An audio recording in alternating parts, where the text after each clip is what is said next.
The whole electric mobility agenda is front and center of Kenya government policy.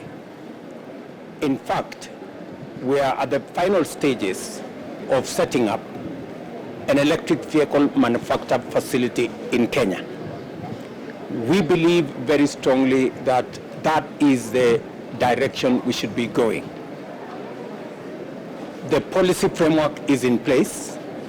In fact, for my use and State House use, there will be a few vehicles. I think we have already ordered 20 vehicles for use in my office, which are electric motor vehicles, to ensure that we begin to lead the way, even as we provide the framework for assembly and for manufacture of electric vehicles in Kenya, including electric motorcycles.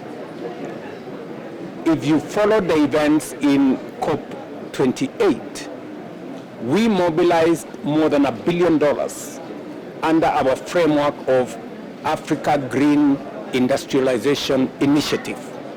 It is among the conversations that are alive.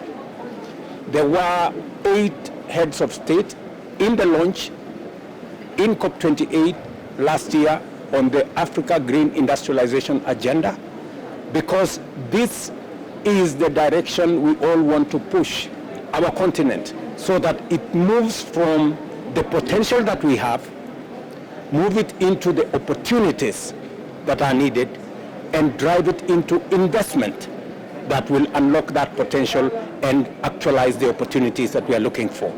So this is the agenda that we have.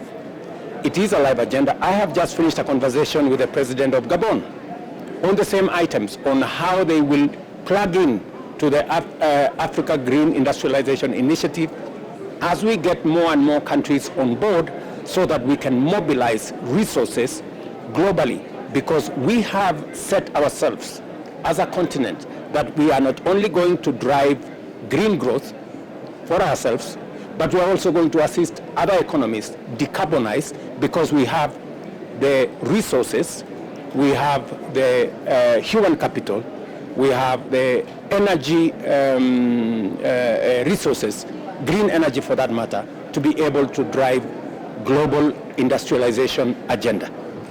That is the scope and that is the space around which we are organizing ourselves.